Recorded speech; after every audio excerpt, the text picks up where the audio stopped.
Pépite ou Pépin, c'est le podcast sans langue de bois et sans tabou autour de l'investissement immobilier et de l'entrepreneuriat, mais pas que.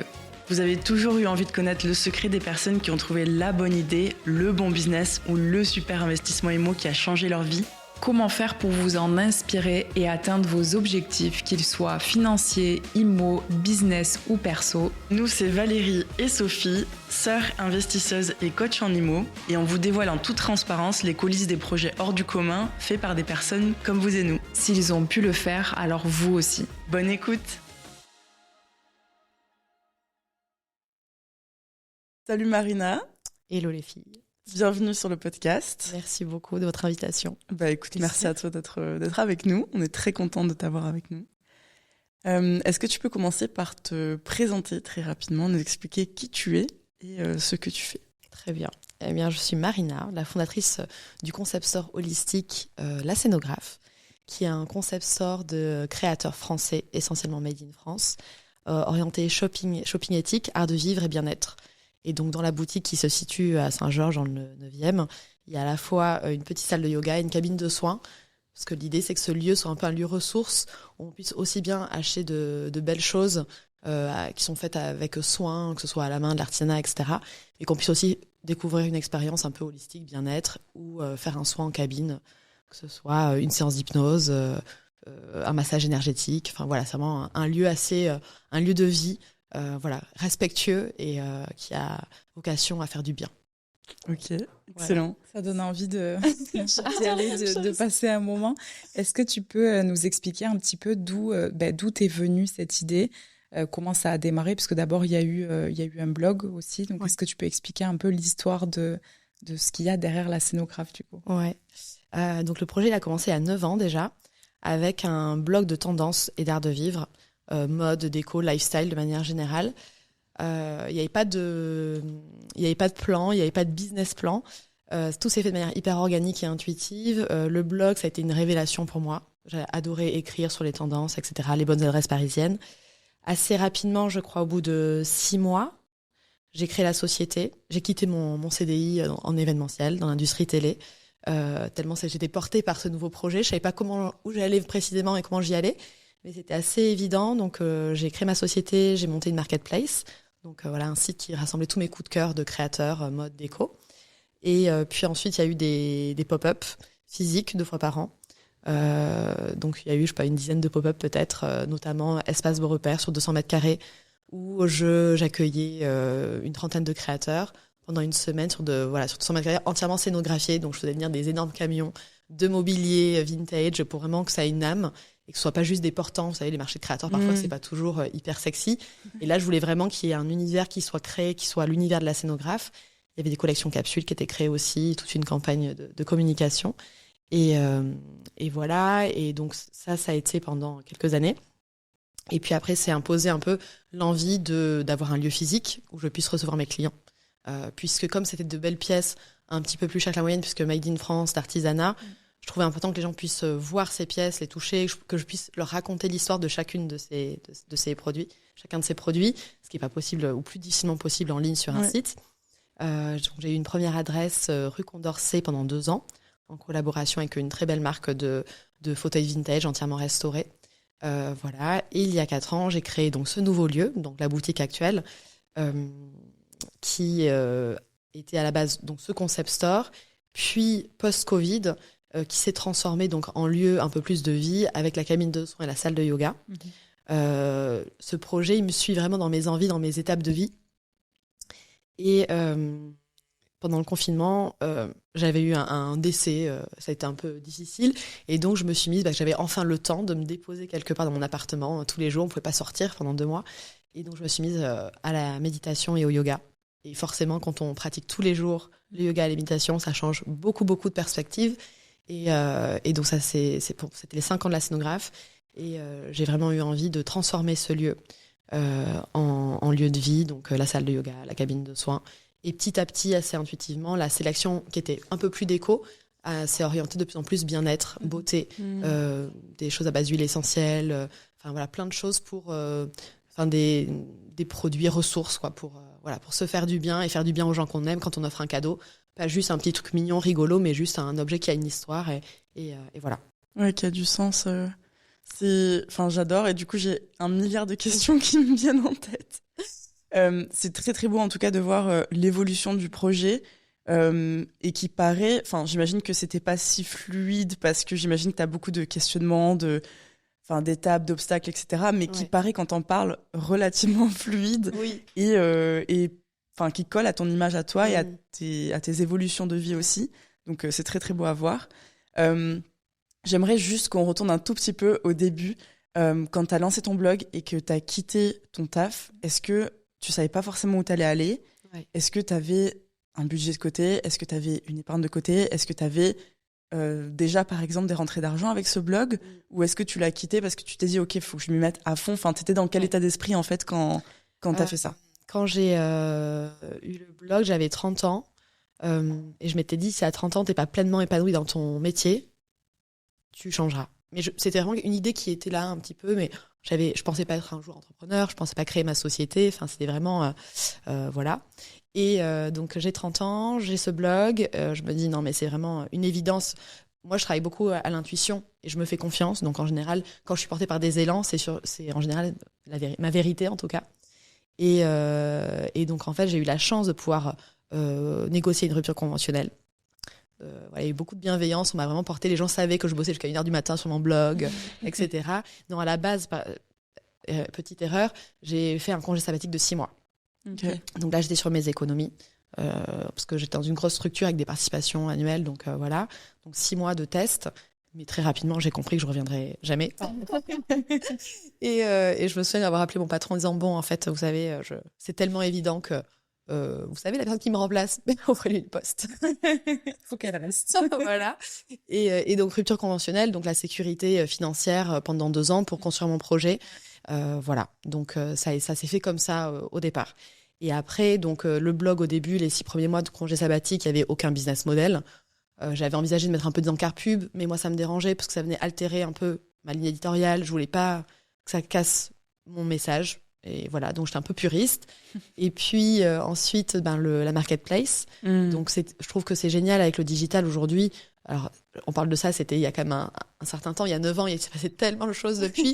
Donc c'est un peu désuet de dire ça maintenant, mais de pouvoir tester son modèle en digital, en ligne, ça permet de tester très peu de fonds. Très peu de fonds. Moi, c'était du dépôt. Enfin, c'était pas du dépôt, c'était du dropshipping. Donc, j'avais un site à payer. Je travaillais de chez moi.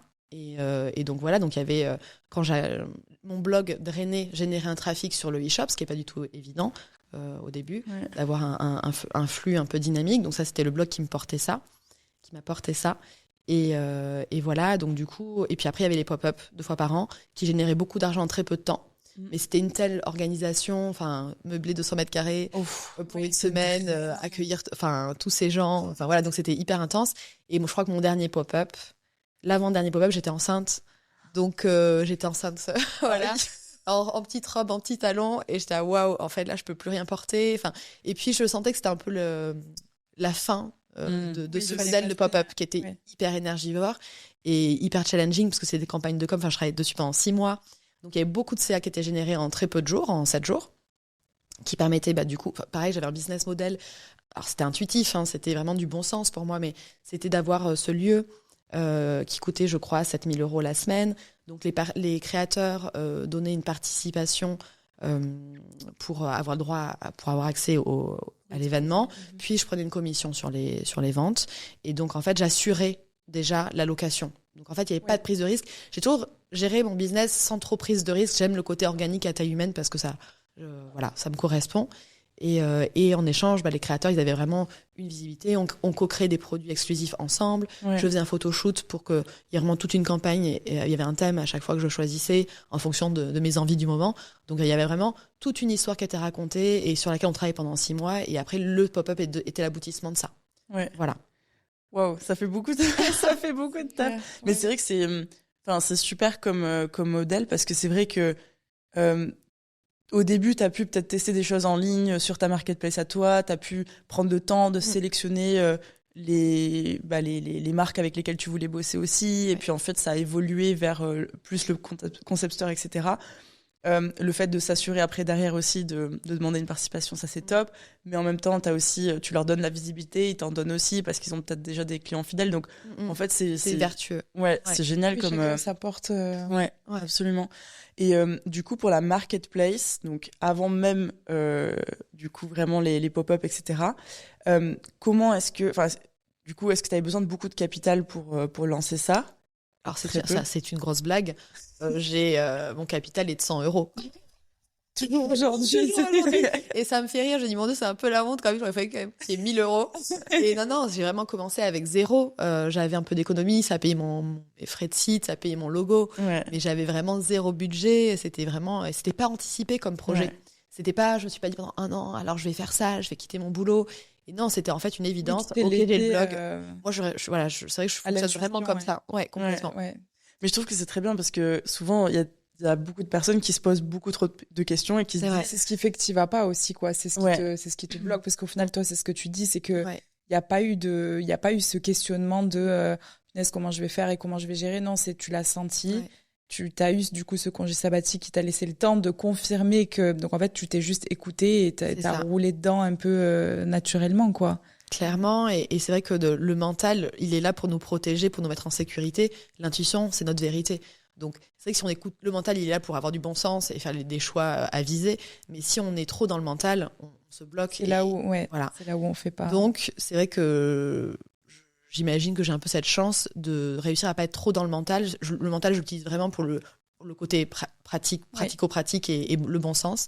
Mais sinon, quand je sens que je suis animée par quelque chose, je sais que c'est une vérité pour moi.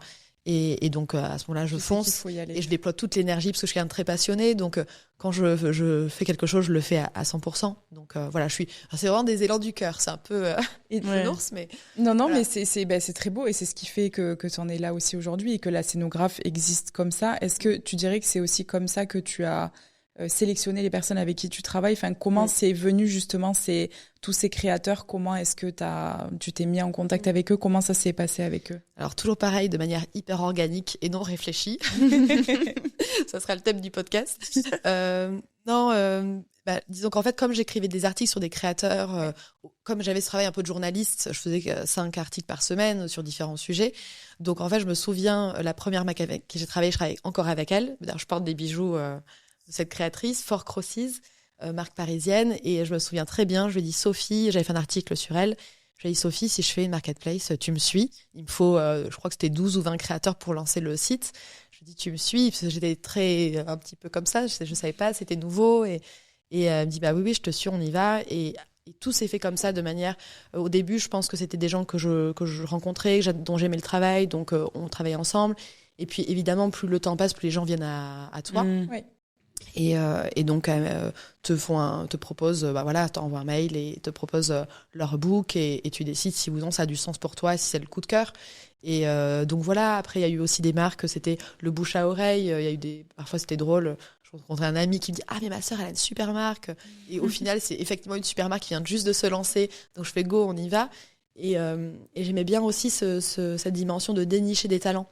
Donc, j'avais toujours aussi cette idée de ne pas prendre les marques à la mode, mais de prendre les marques peu connues qui n'étaient nulle part et pour leur donner une voix. Oui. Et c'est vrai que ça, c'est quelque chose qui m'a toujours aussi animée, c'est de donner une voix à des gens talentueux. Et voilà, donc souvent je prenais le contre-pied, j'essayais de ne pas prendre de choses connues.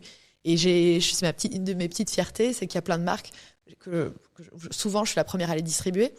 Et je pense à une marque avec qui j'ai eu un partenariat et je lui avais dit quand j'ai rencontré, non mais c'est génial, dans 6 mois t'es au bon marché. 6 mois plus tard elle est au bon marché, j'étais la première à distribuer. Génial. Donc voilà, donc j'aime bien cette idée de dénicher et de sortir un peu des sentiers battus et puis aussi de co-créer avec les créateurs, beaucoup de co-création de pièces exclusives, sur des thématiques, des capsules et qui deviennent des pièces régulières de la boutique, voilà.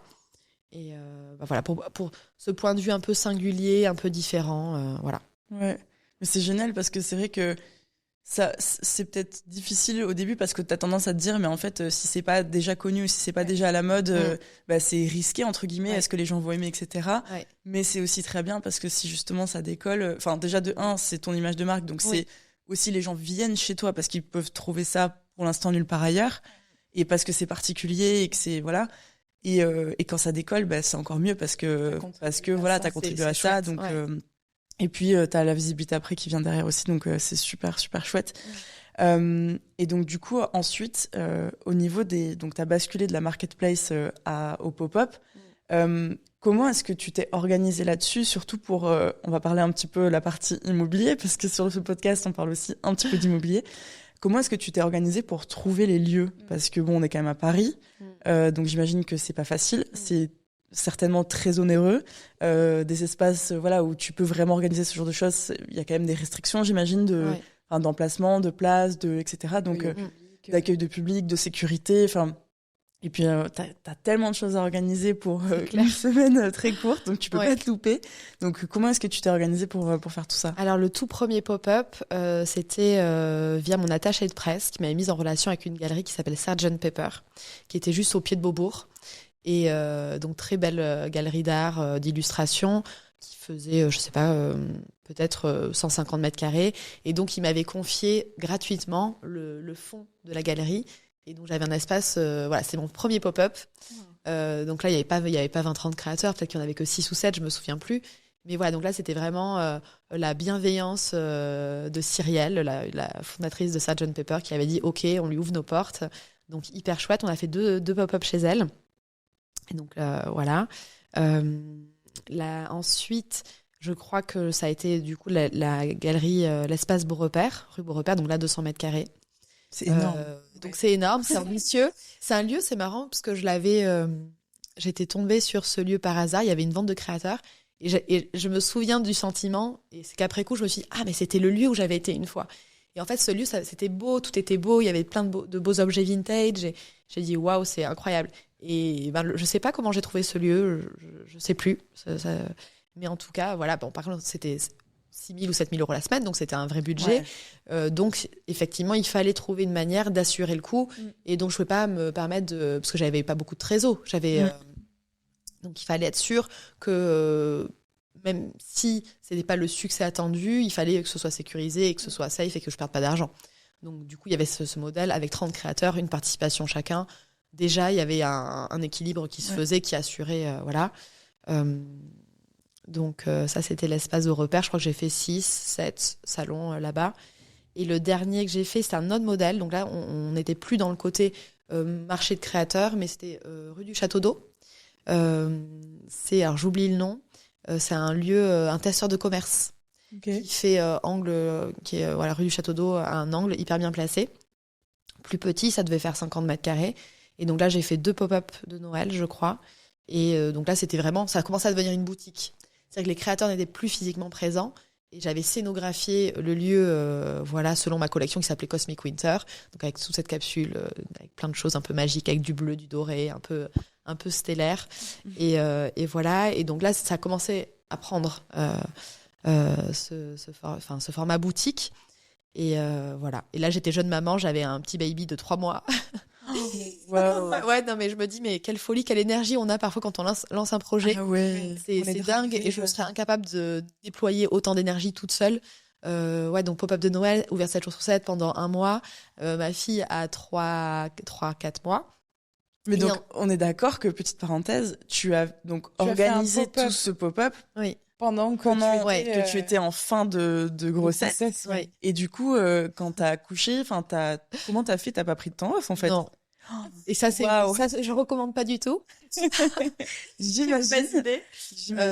Ouais, non, je pense que on se sent toujours un peu invincible et capable de tout mener à bien. Bon, parfois, c'était dur, hein, parce que la fatigue, non, franchement, difficile.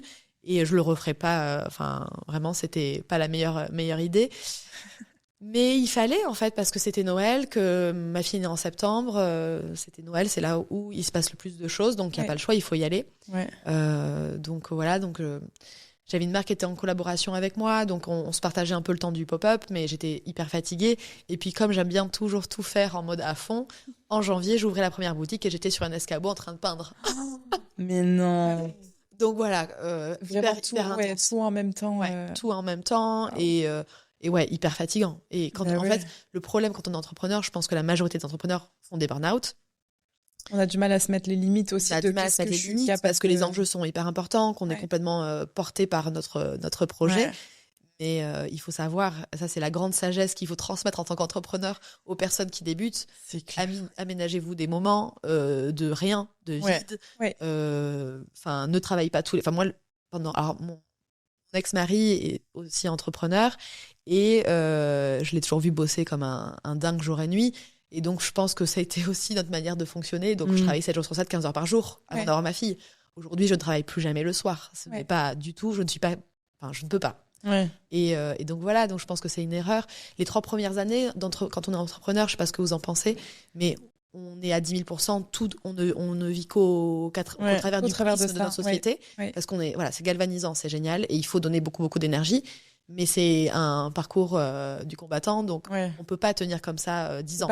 C'est pas un rythme qu'on peut tenir sur la durée, c'est vrai. Voilà, donc du coup, vraiment, il faut savoir, il y a des temps il faut être à fond, mais aussi des temps où il faut se ressourcer, briquer, faire autre chose. Et la créativité, parce que je pense que l'entrepreneuriat, c'est vraiment une question de flexibilité, de créativité, de résilience. Absolument. Pour être créatif, il faut être reposé. C'est ça. Et il y a des moments, en fait, où on sent des cycles. Moi, je me souviens, au bout de 3 ans, au bout de 7 ans de société, il n'y a plus la même envie, il y a une forme de lassitude, on se sent un peu usé parce qu'il y a plein de choses extérieures qui ne sont pas propres à nous. Moi, c'est vrai qu'il y a eu moi j'avais connu les gilets jaunes, les attentats. Enfin, on a tout eu, on sait ça peut pas être pire, c'est toujours pire. Le Covid. Il y a toujours de nouveaux obstacles qui font que tu peux être vraiment épuisé ou à un moment donné usé. Et qui ont un impact direct aussi sur ton business, quel que soit le domaine. Et donc voilà. C'est clair, il faut avoir l'énergie de pouvoir rebondir. Mais donc, pour avoir cette énergie-là, il faut avoir un minimum de repos mental. Absolument. Ça. On en parle, je pense que c'est une discussion qu'on a régulièrement et qui revient à chaque fois qu'on interviewe des personnes sur ce podcast ou qu'on parle avec des potes qui entreprennent aussi. Et c'est vrai que, on se rend pas compte parce que, comme tu disais, en fait, t'es tellement porté par ça, surtout au début, parce que t'as tellement la passion et t'as 15 000 idées à la seconde et t'as envie de mettre ça en place, puis ça en place, puis ça en place, et puis tu vois ce que font les autres, alors du coup, et tu veux toujours faire plus. Et en fait, de un, tu peux te disperser et du coup commencer à faire n'importe quoi. Enfin, si tu remets constamment en question ce que tu fais, au bout d'un moment, ça va pas. Il faut aussi optimiser ce que tu es déjà en train de faire plutôt que d'essayer de lancer des nouveaux projets. Et puis, comme tu dis, il faut aussi se reposer parce qu'en fait, si tu ne le fais pas, la vie, un jour, elle va te mettre une claque dans la tronche et elle va te rattraper. Et là, c'est les burn-out que beaucoup... Moi, j'ai pas fait de burn-out, mais j'étais très, très, très, très proche. Et par contre, avec la fatigue, jeune maman, entrepreneur, 1000 trucs, j'ai eu une période où j'allais rentrer faire les courses. Bon, après, ça n'a pas rentré un burn-out, mais je me souviens et je me dis, mais mon Dieu, mais quelle folie. Je rentrais au supermarché, ma fille devait avoir 6 mois, et je rentrais, je regardais les rayons, j'étais incapable de faire les courses et je repartais. Et je disais à mon mari, en fait... je sais pas, je peux pas, j'arrive pas à réfléchir. Donc c'est chaud. Donc je pense que j'étais un peu en burn-out quand même. Oui, vraiment peut-être à cette... Et peut-être aussi quand on a des enfants, le matin on peut pas rester au lit et se reposer. Voilà, il faut se lever, on a un enfant qu'il faut amener à la crèche, qu'il faut nourrir. Oui, t'es quand même obligé de fonctionner aussi sur la vie un peu en dehors du côté entrepreneurial. Mais tu dirais que c'est parce que t'as eu justement ce rôle de maman aussi que ça t'a forcé à ralentir, ou est-ce que c'est juste qu'aussi à un moment donné, t'es arrivé à un point où tu t'es dit, pour continuer à être créative, à être productive, faut que je prenne du recul. Et est-ce que la boutique aussi t'a aidé peut-être avec les horaires d'ouverture ou... Alors c'est vraiment tellement différent. Avoir une boutique physique, ça veut dire qu'on n'a plus de samedi au début, avant d'avoir quelqu'un qui vient travailler pour vous. Donc c'est des moments de famille qu'on n'a plus. Donc c'est d'autres contraintes. Non, je sais pas. Je pense que on fait comme quand on est entrepreneur, on fait comme on peut. On a un peu cette dimension aussi un peu en mode survie. Donc le matin, on se lève, on lâche rien et on met ce qui est trop dur, on le met sous le tapis et puis on enchaîne. Ça sortira parce que on fait l'autruche. On fait un peu l'autruche. Et donc je sais que pendant 2 ans, j'étais quand même très fatiguée et je continuais.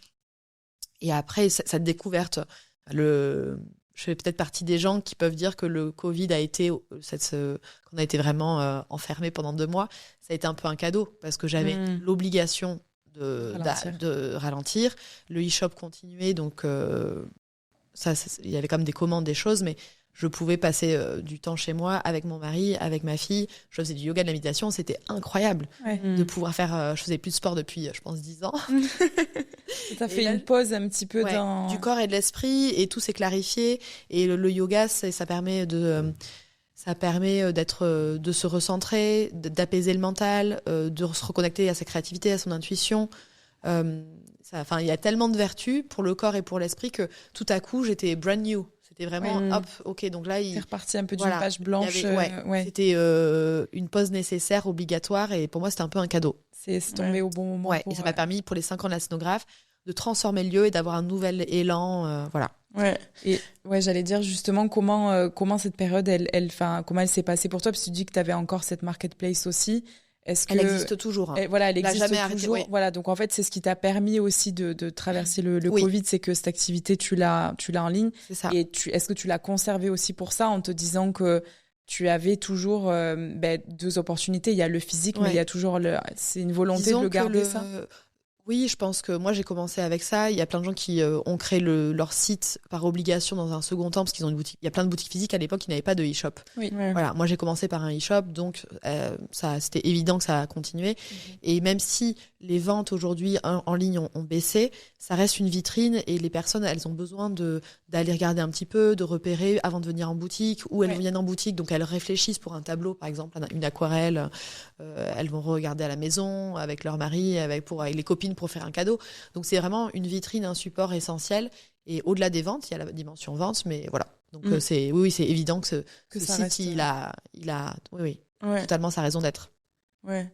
Oui, c'est clair que c'est super d'avoir les deux et c'est cohérent parce que comme tu dis, il y a plein de gens qui réfléchissent. Enfin, je sais que moi souvent ça m'arrive d'aller en boutique et de réfléchir un petit moment et du coup plutôt que de devoir se redéplacer en boutique, si tu peux le commander en ligne, c'est vraiment génial. Ouais.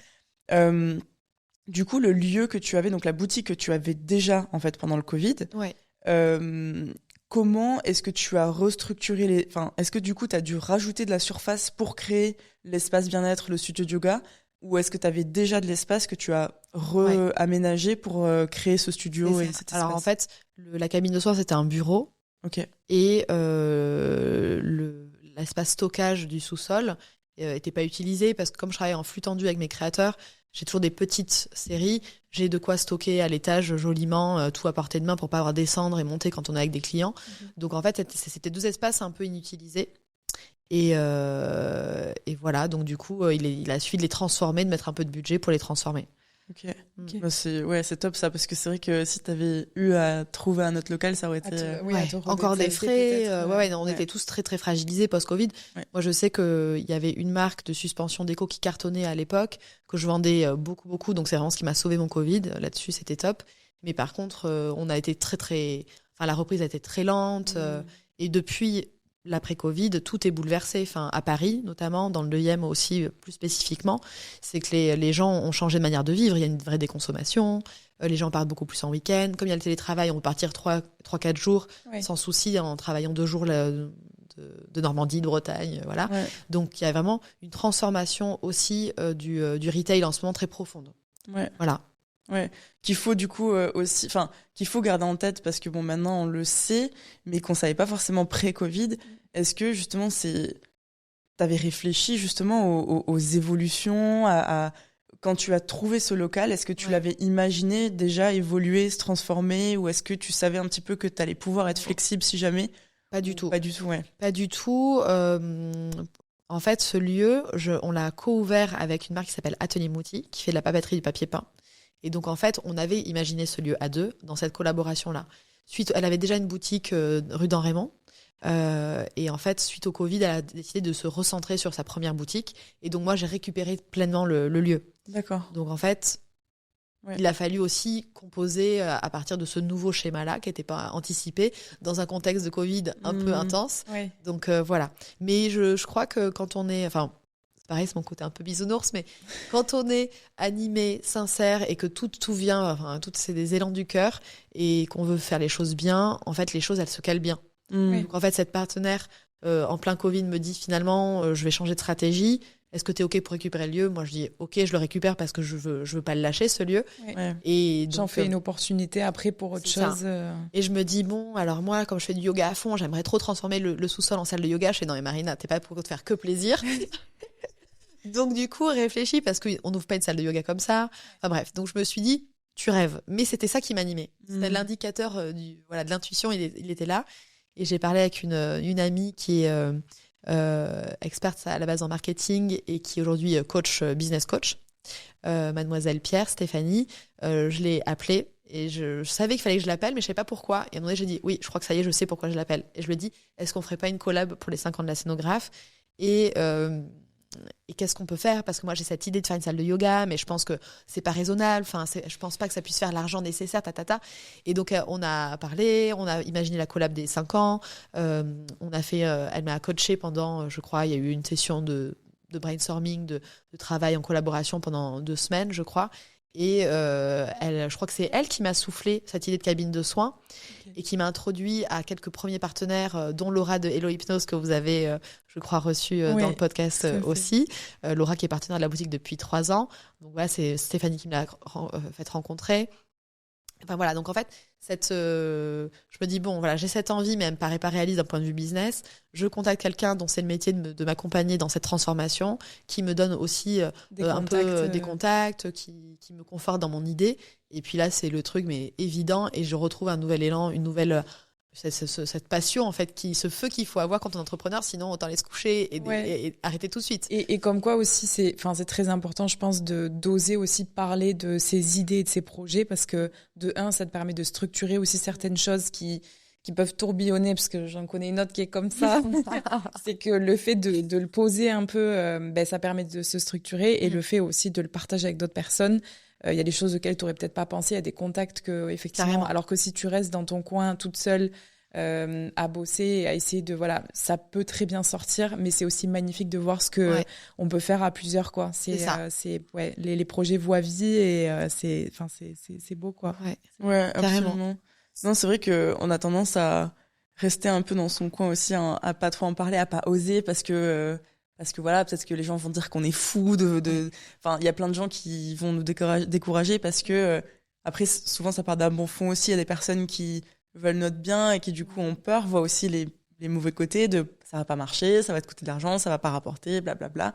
Et donc, ils vont te mettre des barrières, alors que c'est important d'en parler parce que, justement, il y a plein de contacts qui peuvent nous aider, et je pense que chacun dans notre entourage, on a bien plus de personnes bien placées pour nous aider qu'on le pense vraiment, quoi. Donc c'est super important. Et justement, du coup, les personnes qui t'entourent aussi aujourd'hui, et comme tu disais, pour la cabine, pour le yoga, etc., comment ça se passe, cette gestion aussi aujourd'hui, que ce soit financier, mais aussi au niveau du planning? Comment est-ce que tu gères tout ça avec eux? Alors du coup, la cabine de soins, c'est toujours le même modèle depuis 3 ans maintenant. C'est vraiment de la location pure. Donc les partenaires louent une journée par semaine pendant 6 mois, pendant 3 mois. Donc vraiment, c'est des collaborations un peu sur le long terme. C'est comme une petite sous-location. Voilà. Et donc nous, on parle de temps en temps d'elles. Elles gèrent vraiment en toute autonomie leurs clients, leurs patients. Et nous, on donne un relais un peu de com de temps en temps. Vu que ça fait partie de l'ADN du projet, on a de la signalétique aussi qui en parle dans la boutique, à l'extérieur de la boutique. Voilà. Et après, la salle de yoga. Donc au début, j'ai créé ma programmation rêvée. Donc je faisais des programmations trimestrielles. Et donc, c'était un programme énorme. Donc, on avait 15 partenaires. Et enfin bon, toujours, j'aime bien faire les choses en grand. Quand j'y vais, je mets à moitié. Pas de demi-mesure. Mais donc, super engouement au début. Vraiment, les gens, ils sortent du Covid. La joie de se reconnecter à l'autre, d'être dans une petite salle de yoga. En plus, c'était que 5 personnes. C'est une toute petite salle qui est vraiment... on fait pas du yoga Hatha, Vinyasa. On fait vraiment plein d'expériences holistiques, bien-être. Donc, ça va être des chants de mantra. Donc très peu de gens connaissent, mais c'est extraordinaire et c'est hyper accessible à tout le monde. Du yin yoga parce que c'est assez statique et assez doux, ça ne demande pas de compétences particulières en yoga. Des bains sonores, donc la sonothérapie, bol de cristal, des talks sur l'ayurveda, la lithothérapie. Enfin, c'est vraiment l'idée on appelle la yoga room, mais en réalité c'est un peu une boîte à outils de plein de pratiques ressources pour se faire du bien. Il n'y a pas que du yoga, bien au contraire. Voilà, donc tous les 3 mois je sortais cette grosse programmation. Les gens étaient hyper enthousiastes, repartaient avec leur petit programme à la main, c'était trop chouette. Et après, la réalité nous a un peu rattrapé. Les partenaires qui ont le Covid, les participants qui ont le Covid, ils sont cas contact. Donc là, j'ai waouh, c'est chaud parce que c'est un second métier qu'on a créé. Et le retour sur investissement était pas fou. Parce qu'en plus, les partenaires sont pas en société, donc l'histoire de TVA, voilà. Donc du coup, je me dis, bon, c'est génial, mais par contre, d'un point de vue purement business, on n'y est pas. Donc, j'ai commencé à réfléchir et c'était tellement de charges supplémentaires. tellement de travail supplémentaire. Donc j'avais Emeline, ma collaboratrice, qui était avec moi, qui gérait toute cette partie-là. Mais moi, la charge mentale que ça me rajoutait, c'était chaud. Voilà, donc du coup, on a observé, on a réfléchi, on a fait 3-4 trimestres comme ça. Et maintenant, on est revenu à un système beaucoup plus classique et qui est très bien comme ça. Et je pense que tout le monde s'y retrouve. C'est la location pure aussi. Donc la salle de yoga, elle est disponible en location 2 heures, demi-journée ou journée. Pour tout type d'atelier. Là, par exemple, on a un pop-up de la marque Tazuri. Donc, les 2 Sani de leur pop-up, elles font des ateliers de céramique. Donc, voilà, 3 ateliers chaque jour de 2 heures de céramique. Ça fonctionne aussi. Enfin, tant que c'est en lien avec nos valeurs d'artisanat, de fait main, de bien-être, d'art de vivre, ça fonctionne. Donc, tu sélectionnes quand même les personnes qui vont venir le louer. Bien sûr. Mais effectivement, il y a ce côté sous-location que tu appliques maintenant aux 2 espaces dans la boutique. Oui. D'accord. Voilà. Et donc, nous, par contre, on a un compte Instagram dédié où, donc, c'est Emeline qui gère toute cette partie-là, parce que moi, je dis, je peux pas. Donc, il faut vraiment, j'ai tendance à pas demander assez d'aide ou pas assez m'entourer pour être aidée. Mais là, j'avais conscience que je pouvais pas tout faire. Oui. Donc, c'est vraiment elle qui est en charge de cette partie-là, de trouver les partenaires, quand les partenaires nous contactent, de leur expliquer notre mode de fonctionnement, d'avoir le contenu pour créer les fiches, parce que sur notre site internet, il y a une partie qui s'appelle Yoga Room, toute la programmation est en ligne, et après, elle link vers le site où réserver. De la personne pour... De la personne. D'accord. Donc, nous, on est vraiment... le site fait vitrine, avec tous les éléments. On le relaie, on fait des stories, etc. sur le compte dédié. Mais après, les partenaires bookent leur créneau et gèrent leur réservation. Voilà. Okay. Et ça, c'est vachement plus équilibré. Ça a beaucoup plus de sens, en fait. Oui, tu t'enlèves toi aussi, en fait, cette charge mentale, tout en offrant quand même à ta boutique et à tes clientes un service supplémentaire qui est en lien. C'est génial. C'est une bonne manière aussi de. Ouais, c'est clair. C'est vrai que. Cet espace, quoi. Ouais, non, mais c'est hyper intéressant parce que c'est vrai que c'est pas ce que tu avais en tête de base. Pas du tout. Mais c'est bien que t'aies pu pivoter aussi rapidement. Que t'aies quand même suivi ton projet passion de je vais me faire kiffer, je fais un studio qui me ressemble, avec des soins que j'adore et tout ça. Mais voilà, je pivote parce que je vois que les limites de tel modèle, en fait. Ouais, c'est ça. Parce qu'au bout d'un moment, il faut... Bien sûr que le business, il faut que ça reste une passion. On est d'accord, il faut que ça nous anime, il faut que ça nous ressemble. Mais au bout d'un moment, si financièrement, ça ne fait pas sens et qu'à côté de ça, tu as plein d'autres revenus qui sont beaucoup plus conséquents pour la boîte, mais que la charge mentale de ce projet passion-là prend le dessus, faut aussi... faire des choix, quoi. Faire des choix. Faut faire des choix, ouais, complètement. C'est clair. Ouais. Après, c'est pas facile à faire. C'est vrai que... c'est pas toujours évident. Puis après, aussi, c'est à quel moment on s'arrête. Parce que parfois, il y a des embûches. Donc, on dit, bon, voilà, ça, je peux passer au-delà. Donc, tu as l'objectif financier, il est là. Voilà, donc, il faut savoir à quel moment la jauge de quel est encore le potentiel de croissance ou pas. Ouais. Moi, c'est des questions que je me pose beaucoup depuis 1 an parce que la vie des boutiques à Paris, c'est très particulier. Ça dépend aussi des quartiers. Mais je sais que, par exemple, dans mon cas, nous, on avait très peu de touristes. On avait peut-être 20% de touristes il y a 3 ans, 2 ans. Aujourd'hui, il y a beaucoup de touristes. Les Parisiens, le week-end, ne sont plus là. Oui. Donc, notre manière de travailler change profondément. Donc, ça fait 1 an que je réfléchis à tout ça. Comment je vais m'adapter ? Parce que encore une fois, c'est assez parisien parce que je pense que les Parisiens ils sont tellement en manque de nature que dès qu'ils peuvent, ils partent. Soit ils sont au resto la semaine et le week-end, ils sont en week-end. Et donc, les achats, c'est uniquement des cadeaux. Ils sont très dans la culpabilité d'acheter, ce qui n'était pas du tout vrai il y a 5 ans, 10 ans. Aujourd'hui, consommer, c'est presque un peu mal. Ouais. Donc, il y a une grosse culpabilité. Est-ce que j'en ai besoin ? Est-ce que c'est raisonnable ? Est-ce que... voilà. Donc, vraiment, il y a tout ça qui vient se greffer un peu dans la tête des gens. Et donc, il n'y a plus de l'achat spontané comme avant. Un achat, il est mûri. Réfléchi, ouais. Et après, il y a toute la partie des grosses structures, des grosses marques qui ont des stratégies digitales hyper fortes, qui vont matraquer. Du coup, les gens vont dépenser, parce que les gens ont de l'argent à Paris, il n'y a pas de souci. Mais du coup, ça va être plutôt online où je vais à tel endroit et parce que j'ai vu les messages sur Insta genre fois 100 et donc je fais des razzias et je dépense un gros montant et je fais tout mon shopping d'un coup. Ouais. Et du coup, les petites boutiques indépendantes qui n'ont pas les moyens d'avoir des stratégies digitales comme ça et d'investir des milliers d'euros pour voilà, Aussi parce que le retail, les boutiques multimarques, c'est aussi des marges qui sont pas énormes par rapport quand on a sa propre marque. Donc il y a tout ça qui rentre en compte, tout ça qui est bouleversé post-Covid, télétravail, nouvelle manière de... Encore une fois, je me rends compte, j'avais un discours il y a pas longtemps où c'était vraiment le retail en général. Le retail est en crise, de manière générale, les gros groupes ferment, etc. Mais je me rends compte aussi que c'est... Moi, ce que je vis dans ma boutique, c'est très parisien, puisque quand on habite à Montpellier, on a moins besoin d'aller s'échapper le week-end. La nature, elle est à côté, en fait. Elle a un quart d'heure de route si on habite dans le centre-ville. Et donc, voilà. Donc, du coup, c'est aussi très localisé en fonction de l'endroit, quoi. Et même du quartier, parce que il y a des lieux comme Montreuil, ici les Moulineaux, où les gens, pareil, ils ont des plus grands appartements, ils ont des jardins. Donc, le week-end, ils ont moins ce sentiment de vite, il faut partir. Dans le 9e, il y a zéro nature. Oui. Voilà. Donc, du coup, c'est tout ça que j'observe depuis 1 an. Et donc là, je suis vraiment en train de mettre en place une nouvelle stratégie pour 2024, de comment ce lieu qui n'a pas dit son dernier mot, ce lieu qui est tellement, pour moi, c'est un peu un carrefour de femmes aussi. Donc, il y a plein de belles rencontres qui se font. Enfin, c'est un lieu très joyeux. C'est comment il va trouver encore un nouveau souffle. Il y a eu plein d'étapes.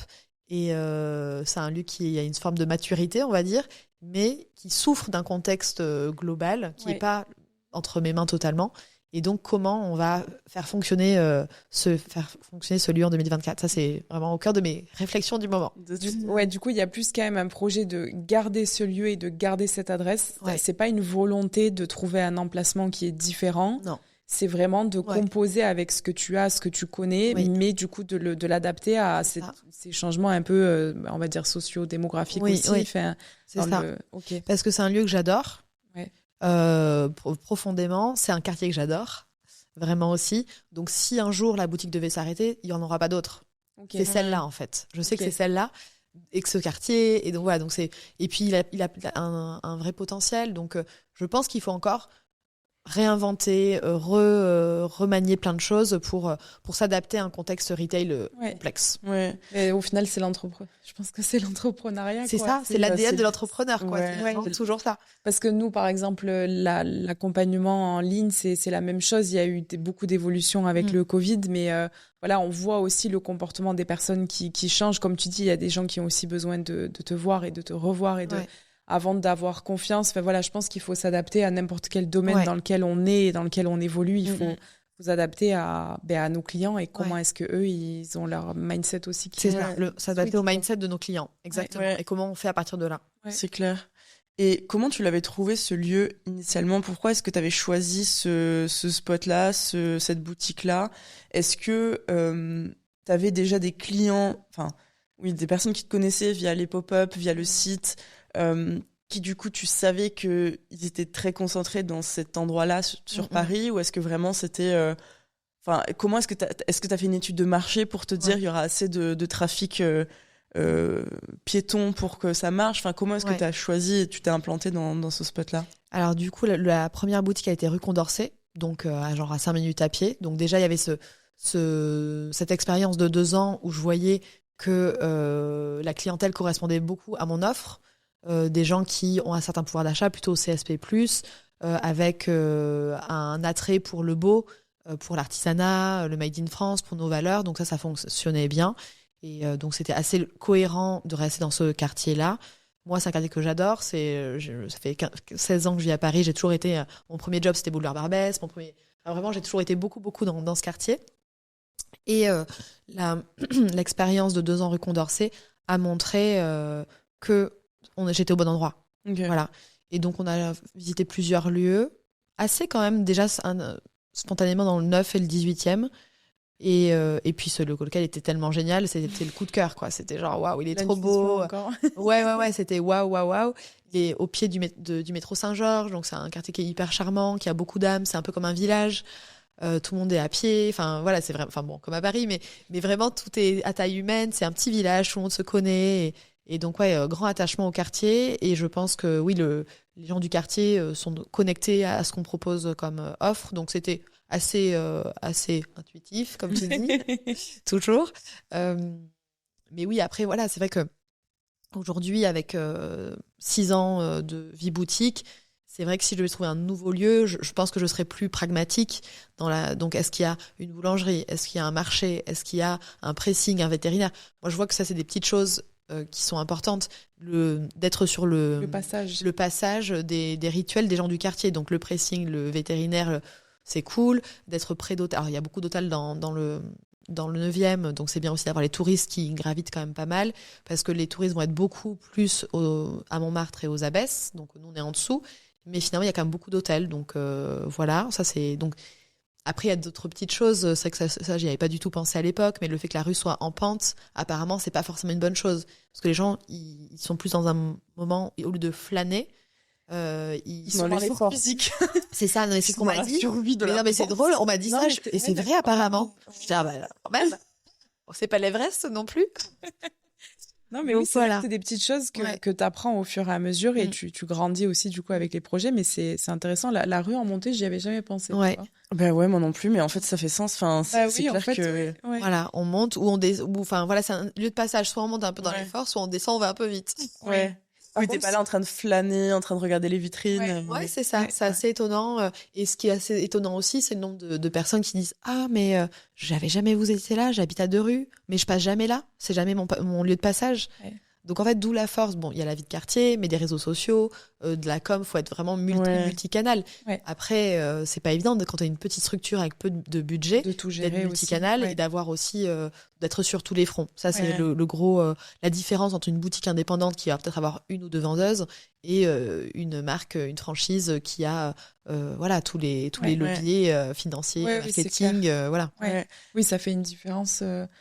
Parce que là, du coup, en boutique, tu as quelqu'un avec toi, ta collaboratrice. Alors, du coup, oui, j'avais une collaboratrice depuis 2 ans, mais qui était elle-même entrepreneur, donc elle était avec moi à mi-temps. Okay. Et donc là, elle a décidé de se recentrer pleinement sur son propre business. Activité. C'était prévisible, on le savait, parce que c'était vraiment une perle. Et alors, elle continue du coup quand même en freelance. Elle est plus là physiquement, mais elle garde des sujets, donc comme la salle de yoga. Oui. Elle va être là un peu à Noël en backup. Mais pour l'instant, je suis un peu en transition, où je suis seule. Je cherche à recruter quelqu'un, mais on trouve pas quelqu'un qui fait tout comme elle. Ouais, c'est difficile. À la fois la vente, et puis elle faisait de la com, des stories, la gestion du booking. Enfin, elle était tellement multicasquette que elle est dure à remplacer. Ouais. Voilà. Ça, c'est souvent difficile. Enfin, une pépite qui a cet état d'esprit.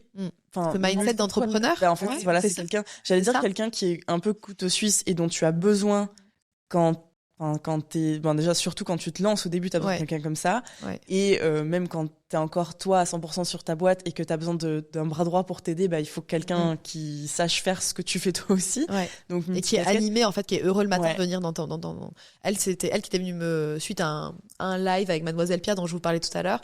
Elle était venue me voir, elle avait proposé ses services. À ce moment-là, j'avais une intérimaire, donc j'étais pas en recherche. Et donc elle était très heureuse et elle était très connectée au projet. Donc en fait, elle s'est l'était appropriée, je pense, un petit peu comme le sien. Ouais. Et au-delà d'être une personne très compétente et motivée et très voilà, vraiment quelqu'un de grande confiance, elle voilà, je pense que quand on est entrepreneur, il faut s'entourer de gens qui se comportent comme si c'était leur propre bébé. Absolument. Et ça, c'est rare. Et ça, c'est très rare. Et c'est dur parce que c'est des personnes qui vont après lancer leur activité, quoi. C'est ça. Exactement. Donc c'est ça. Donc voilà. Ça coûte pas les rues, ce genre de projet. Non, c'est ça. Donc pour l'instant, voilà, je suis solo jusqu'à Noël avec des backups ponctuels en boutique, voilà. Et recherche de la prochaine. Donc si quelqu'un écoute ce podcast et postulé, contacte Marina. Donc du coup, alors petite dernière, enfin avant dernière question.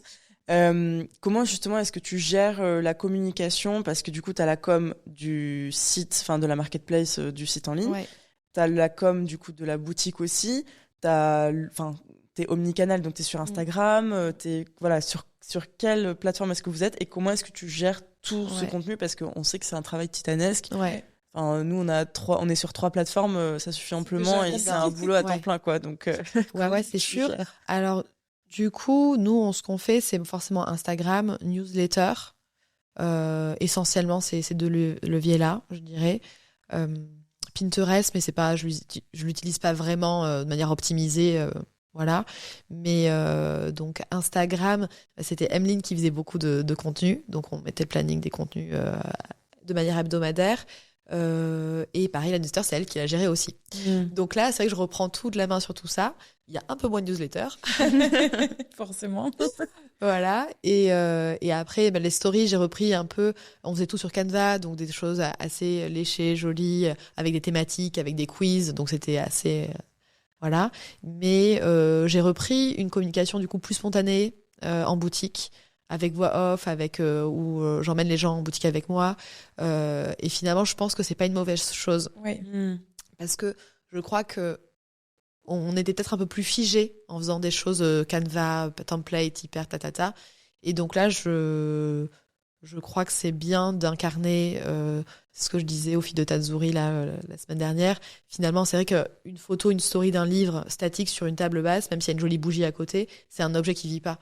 Si on fait une vidéo où le livre est ouvert par des mains et on tourne les pages, il est incarné. Ouais. Donc je reviens un peu en ce moment à cette Ouais. communication plus incarnée. Pour plein de raisons, j'étais un peu moins sur le devant de la scène ces 2 dernières années. Et là, j'ai envie de redevenir plus la voix du projet. Ouais. Et voilà. Et je pense que dans les stories, c'est important que les gens puissent dire, voilà, cette boutique, c'est la boutique de Marina et c'est sa sélection, c'est ce qu'elle aime et ce qu'elle a envie de nous transmettre comme valeur. En fait, voilà, je sens que c'est de nouveau important que je reprenne cette voie-là.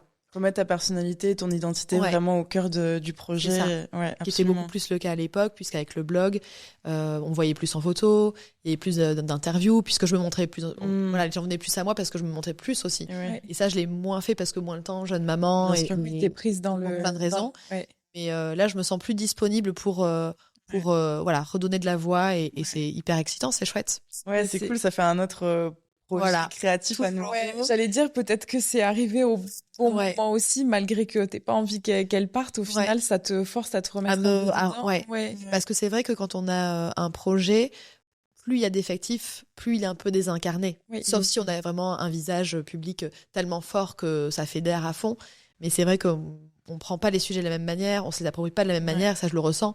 Effectivement, donc oui, je pense que c'est peut-être un mal pour un bien. Ouais, et c'est vrai que c'est super important parce qu'on le remarque, et même, tu vois, dans les très grosses marques, il y en a plein qui essayent d'amener un côté plus personnel et identité en mettant en avant le fondateur ou en mettant en avant, vraiment quelqu'un qui représente la marque, parce que c'est important.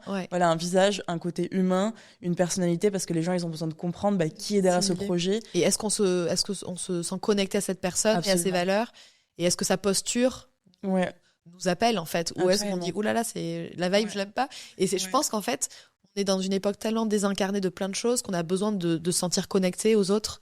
Et que ça passe, oui, quand on achète une marque, c'est comment ça a été produit, quelles sont les valeurs et les priorités de cette marque, est-ce que cette personne me comprend et est-ce qu'on a est-ce qu'on a envie des mêmes vies? Et je pense que c'est logique, mais je pense que c'est assez inconscient. Et qu'on se dit pas tous les matins, je vais acheter ce pull parce que la fille a l'air sympathique. On se dit pas comme ça. Non, mais inconsciemment. En fait, on vient. Et je pense aussi, moi, j'adore le storytelling, j'adore raconter des histoires. J'aime les petits détails, tout ce qui est la sensibilité de chaque chose.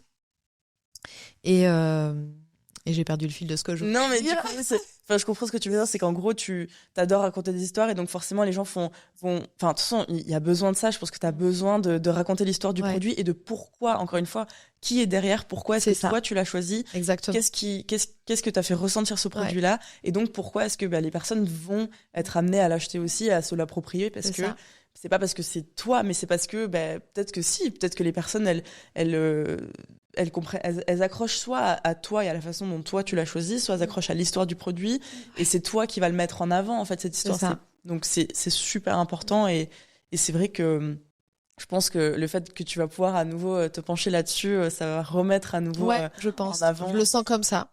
Ouais, absolument. On a 2 petites questions parce qu'on arrive à la fin de cet épisode. On a 2 petites questions avant qu'on se quitte. La première, c'est est-ce qu'il y a justement quelqu'un qui t'inspire, une ressource que tu souhaites partager? Ça peut être une personne, ça peut être un livre, ça peut être un autre podcast, ça peut être, je sais pas, quelque chose que tu aimerais partager avec les personnes qui nous écoutent. Ouais. Je pense que ce qui m'anime beaucoup, c'est l'image, c'est le visuel, c'est l'esthétique. Donc c'est que Pinterest, pour moi, c'est une source vraiment créative. Pinterest. Voilà. Donc c'est vrai que comme je suis très très visuelle pour ça. Et après, alors j'aurais pas une personne spécifique à mentionner. Je pense que je suis hyper inspirée par ce nouveau mouvement de femmes qui s'est mis en place depuis quelques années. Déjà, moi, quand j'ai commencé ma société, j'étais entourée de beaucoup d'entrepreneurs, mais il n'y avait que des hommes. Il y a 15 ans, il n'y avait pas de femmes. C'est dingue. C'est fou, hein. Le changement, voilà. Ouais, c'est vrai. Donc ça, et puis de par le projet de la scénographe et de ce lieu physique et de la cabine de soins et des profs de yoga, je suis entourée de femmes hyper inspirantes. Et c'est vraiment très joyeux, et je vois la sororité, je vois les échanges qu'on a. Et donc c'est plutôt la femme de manière générale qui est je trouve très inspirante, et ces femmes entrepreneurs passionnées qui se lèvent le matin et qui suivent leur intuition et leurs envies, et ça m'inspire beaucoup. J'adore. C'est beau, ouais. Ouais. C'est vrai que nous, on le sent un peu la même chose. Après, nous, on a démarré il y a un peu moins longtemps, mais c'est vrai que de plus en plus, on voit de femmes aussi se lancer, et ça fait du bien, quoi. Ouais. Et ça fait du bien que je trouve que de voir que, en fait, tu peux faire un business à ton image, tu peux faire un business en tant que femme, parce que, qu'on se le dise, on est différente des hommes, on a une façon de gérer le stress, de gérer les choses, de communiquer, de marketer, de vendre, en fait, qui est différent que les hommes. Mais c'est OK. Et en fait, je trouve que jusqu'à présent, les pratiques business et les pratiques marketing qu'on enseigne sont relativement masculines. Et donc, il y a tout à déconstruire et à reconstruire en tant que femme. Mais du coup, c'est très beau de savoir que, oui, genre, l'intuition a sa place dans le business, et que c'est pas juste un truc qu'on peut balayer de la main parce que le côté émotionnel, ça va pas, parce que le côté intuition, on devrait pas, c'est pas business, alors que si, absolument.